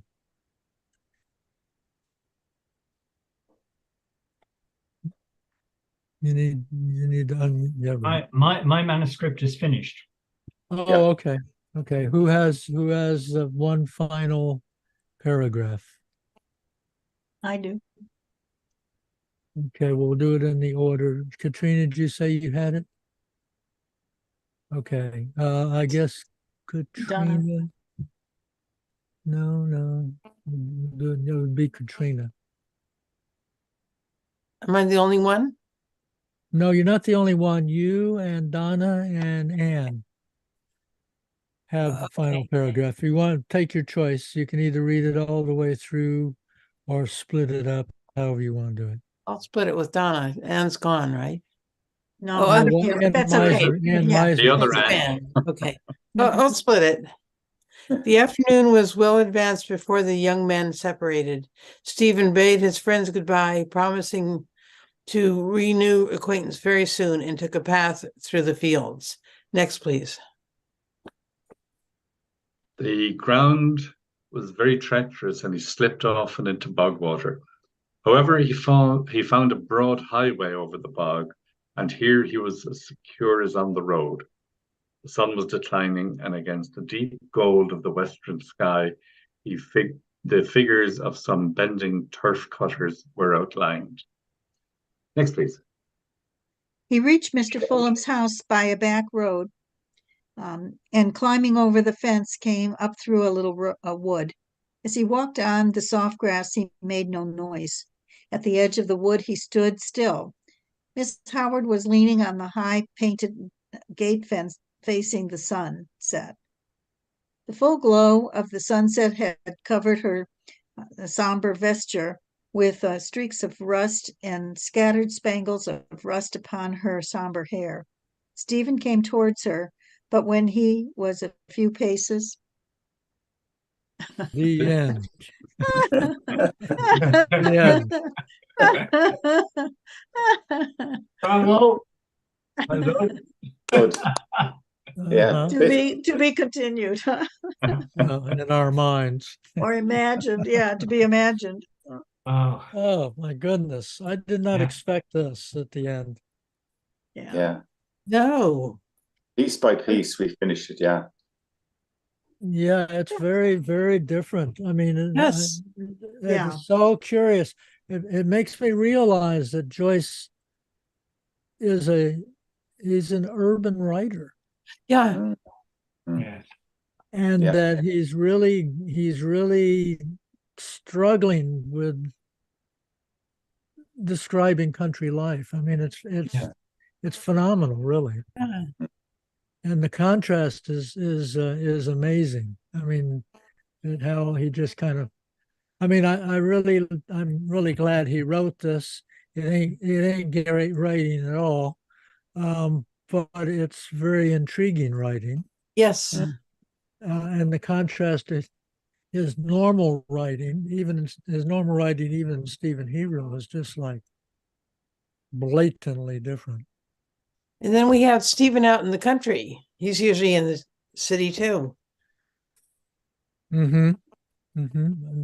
The only exception that I really know of is in Portrait of an Artist when his father kind of takes him to Cork. Of course, Cork is not exactly the countryside. Yeah. Mm. Yeah. So I kept Cork- wondering if it was going to conclude with Stephen with his statement at the end of Portrait of the Artist that he was going to go and create the language, the uncreated language of the Irish or something. yeah, he's nowhere Yeah. near He, that. he's nowhere near it. No. He's nowhere near it. I mean, No. really intriguing document. But Yeah. how about this for those? How about did you see the siren, the barmaid, and Mm. how Oh. they were kind of broad strokes Yeah. for what was going to be, Yeah. Miss Gold and Miss Bronze and Yeah. all that. Yeah. Yeah. Mhm. Wowie zowie. Yeah.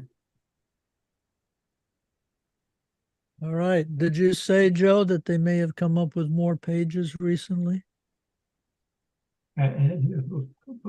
My book is 1946, and subsequent to 1946, yes, but not subsequent to now or recently. Okay. Yeah. I think they were the ones you were where I would fall out. I tended to I'm- fall back in again then. Mine is 1966. Yeah. 1966. It was probably one of those too. I tell you what. It's a remarkable description of rural Irish life. Hmm. Mhm. Because I don't know what the others think, Tom, Donna, we've nothing to compare with that.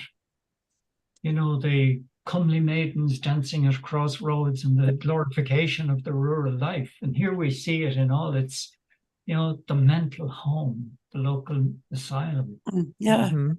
Mhm. No, It's amazing. Like Joyce still always has and it's here again, that ability to, with it, a few sentences and a few even phrases, catch everything around him. It's amazing. Like just mentioning the asylum, and Mhm. he the picture is painted very quickly, and it's the way he absorbs everything around him, no matter whether he's in the country or in the city. Yeah.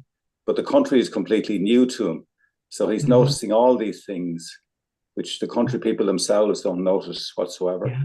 So Joyce is there Yeah. delineating everything around him and keeping it in his head and getting it down on paper.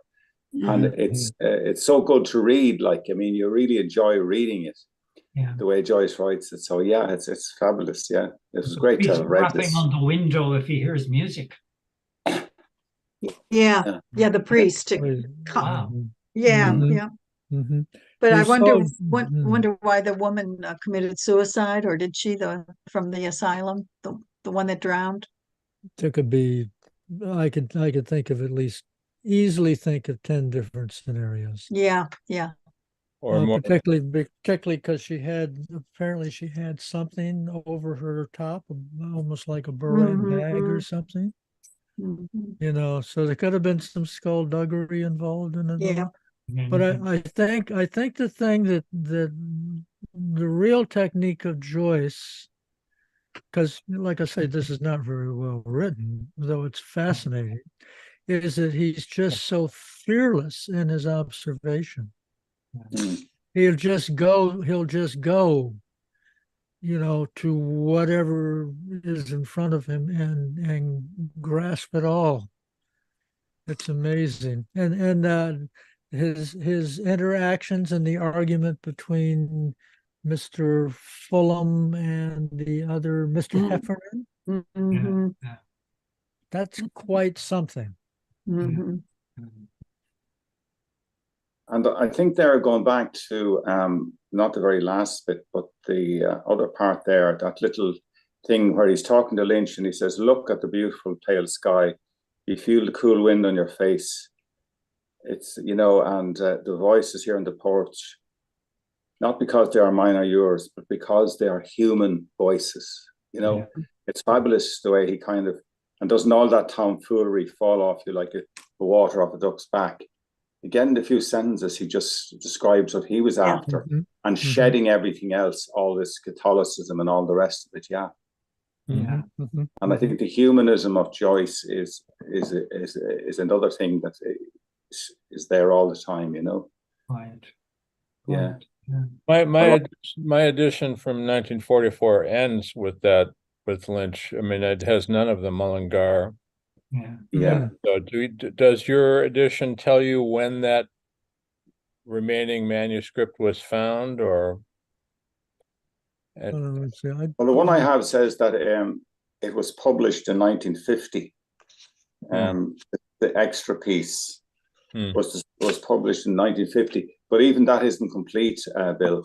Yeah. I'm missing a couple of pages there, and I'm missing the very end as well. So I don't know where they came in after that.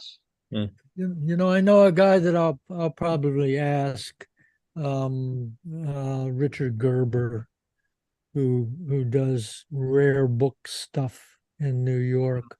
And this is kind of his real focus is on the Dubliners, but you know, this would be grist for his mill for sure. And you know, he would probably hold forth for who knows how long. So I'll track him down and see if he's done any writing on this. I found it fascinating. Mhm. And Yes. want more. I want more.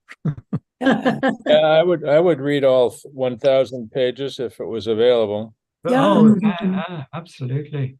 but it survived. It'd be really interesting to see where he was going with this, and you know what we don't have. So much is missing. I was thinking, like, you know, I wonder what the beginning of the, you know, the first sentences of that book was, you know, in the portrait where he's talking about the moo cow and so forth. But I wonder how he began Stephen Hero, like, you know, back in the whereabouts in his childhood. Yeah, it'd be. The notes in my copy say that the first 518 pages have apparently disappeared for good. That's a lot.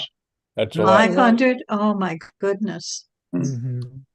Well, He says probably the story of their having been burnt is correct, although there is no evidence in Mr. Gorman's book to indicate that the manuscript was ever sent to 20 publishers. So let me point out that in where mine starts, you know, additional manuscript pages, and then there's a little short piece there, and then on that first page it says departure for Paris, written across between paragraphs in blue crayon. Yeah.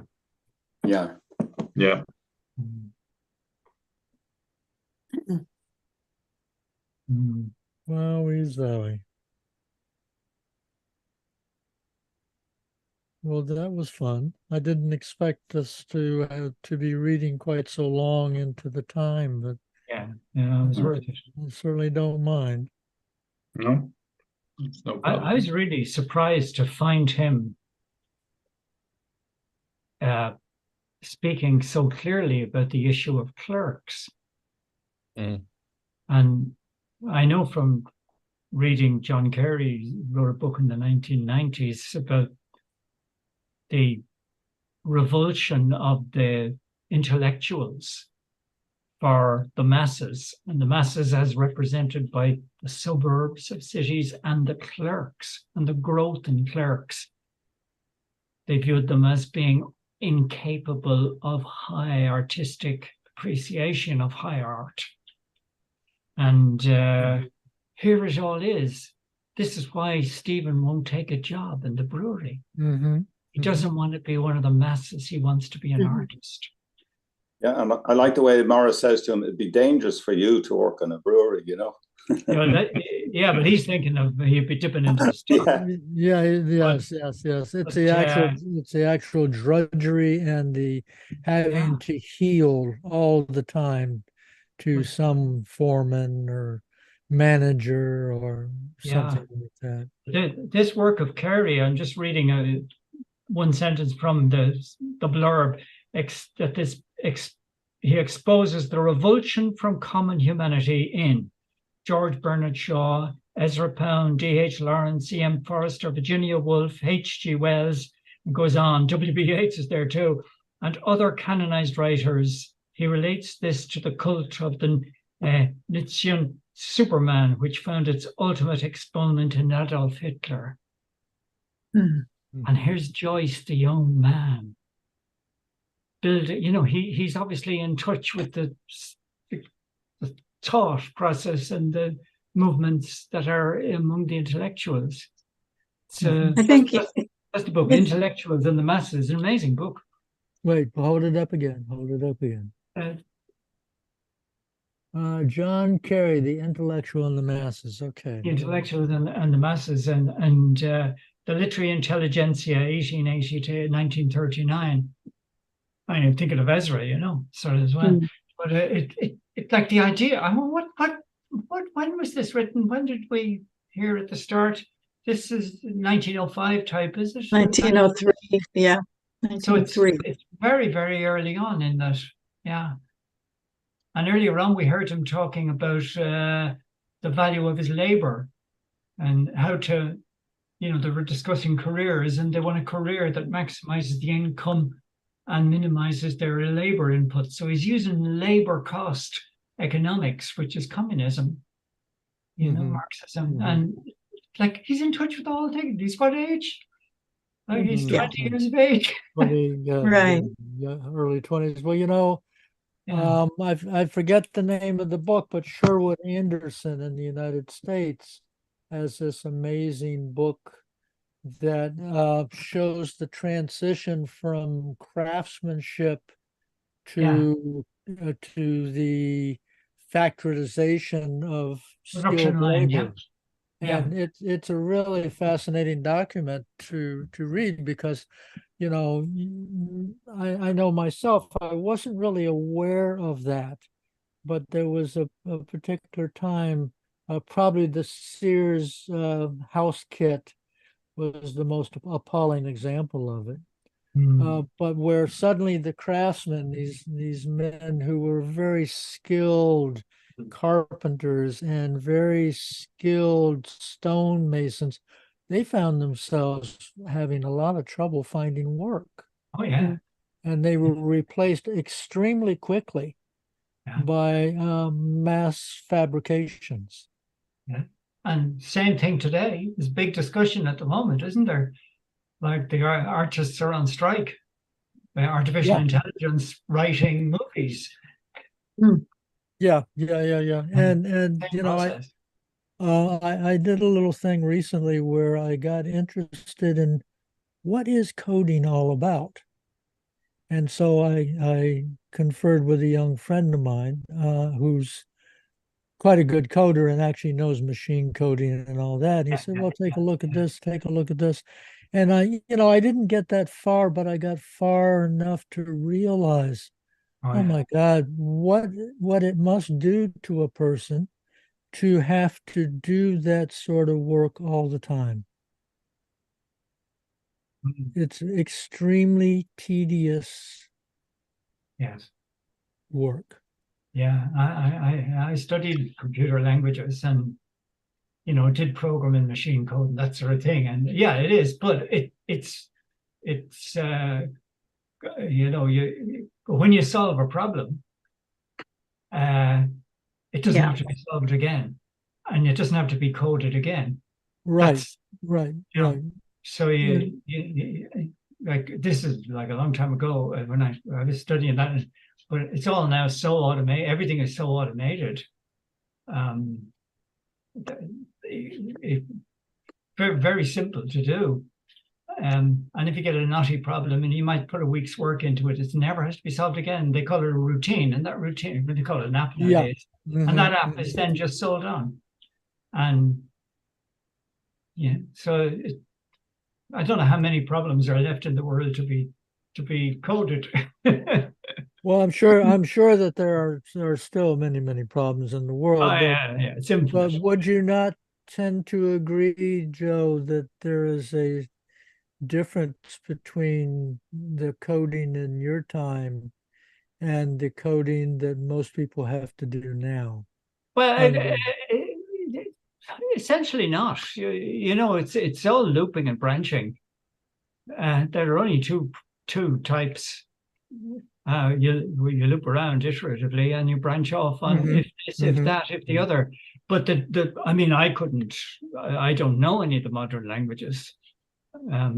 But once you've learned them, it's the same principle, branching and looping. Right. Okay. What's different nowadays is the data, and acquiring data to train these apps is the name of the game now. You know, we are probably being acquired as data now because we're using this. Oh yeah, no doubt about it. No And, doubt about it. but it goes back to the craftsman and the Luddites and all that sort of thing. But the point comes where you don't need people anymore, and that's sort of the terrifying thing. Well, you'd still need the resources for life, wouldn't you? Well, yeah, but you still need people as consumers. Yeah, That's all but you who need. can or afford to consume? Yeah, and you know that process is underway now. That the wealth of the world is gravitating towards fewer and fewer people operating through corporations, and you know you can basically you don't need a property owning society. You know just need tenants, and you don't need people on full-time jobs. You just need them in the gig economy. And you very quickly say you don't need people who need a lot of medical care. And you can see where we're going with that very easily. Well, But anyway, the point is that Joyce is right at the cutting edge of the time. I'm astonished by it. It's fantastic. Yeah. I think we should have gone a lot slower through that. I could have spent a year going through that sort of. But I also think the way he was writing about himself, he's beside the economic things we've just been talking about, he's talking about the lifestyle of a writer, and having the freedom and without the encumbrance of giving time to survival. That he needs. He needs the time for his creative efforts, and where that will go, he's not sure here. But you know, that's the style of an artist, and I think that's lifestyle is not really appreciated or. Oh no. Yeah, and his father saying to him, was it his father saying you could write in your spare time? Yeah. Yes. So you wouldn't have much work to do in the brewery, and then you write in your spare time. I love that bit where he's, I know all about these bohemians who thinks it's all right to sit around and think. Yeah. Well, his father gave him that advice is amusing to say the least. Yeah. He's talking about us, bohemians. I like the line where he says his father ransacked his vocabulary to the right words, you know. Tearing it apart. An extraordinary vocabulary, you know, and he could turn it on at any time he liked, you know. But that kind of image of ransacking, he was practically lost for words for once, you know. But anyway. Yeah. But I think Mm. Joyce, like, I don't think Joyce was running down the clerks or anything like that. I think he was just observing them, because Yeah. most of his characters throughout Ulysses and in Dubliners, none of them have any jobs, or they're. Yeah. I think he said somewhere that most of them wouldn't have a £5 in their pockets, No, So no. he was at ease among all these people in a sense. Joyce, or his father was. They're mostly companions that his father would have had, but Yeah. Joyce obviously knew them all, and he was at home with that kind of thing in a way. Yeah. Yeah. It's remarkable the fewness in Ulysses. As I'm wandering off into Ulysses, but the fewness of people who do any work during the 16th. Yeah. Mm, fantastic. Fantastic stuff. Katrina, you have your hand up. Are you Yeah, waiting? I have to go. I was trying to unmute. We're doing Yeats next week. Yeah. Yes, we are. So, Okay. I'll put up some on the Facebook thing. I'll put up some links to ways that you can find copies if you don't have copies already. I got them. Okay, I you have 'em. can I think I downloaded a free thing from archive.org. Wow. Um, I'm very traditional. I have to buy the printed copy. okay. Very So- good. Well, we will begin on one of those next time. We'll have a little we'll have a little meeting of He's the minds. ransacking his vocabulary to. I'm ransacking my vocabulary. Yes. Help me out here, Bill. What are we going to read first next week? I don't know. It's up to you. It's not up to me, but I mean, our choices. We could do all three of the pieces in that production, or we could just do Adoration of the Magi and the what was the other one? Rosa Um, Alchemica. The truth Tables or of the the law. Tables of the Tales. law. Yeah, tales? I Yeah, think Rosa- we Rosa agreed to do all Alchemica- three. Yeah, Rosa Alchemica begins it, so maybe we'll start with that and read Yeah, let's do that. Let's do that. as Yeats presented them and as Joyce experienced them. Okay. Okay. And we might want to think about, if we want to do a special Joyce thing for, let me get my head on straight here, for Thanksgiving week, or maybe one for Christmas week, in addition to those others, and just use those to fill out the year. So what comes to my mind is the three Yeats items. And then we have the Christmas dinner from the portrait, and we have the dead. Dead. Yeah. Which is probably at least 2 readings, I would think. Yeah. We probably have more than enough. The Dead takes 2 hours to read straight through. Yes. So 2 readings would probably do it. And there is, I think, a natural break roughly halfway through. So Yeah, Okay. where they sing the Jolly Good Fellow. Okay. You could sing that. of course we must. Okay. Well, my good fellows, thank you very much. Jolly Thank Good you. Fellow. Thank We you. will gather Thank next you, week. everybody.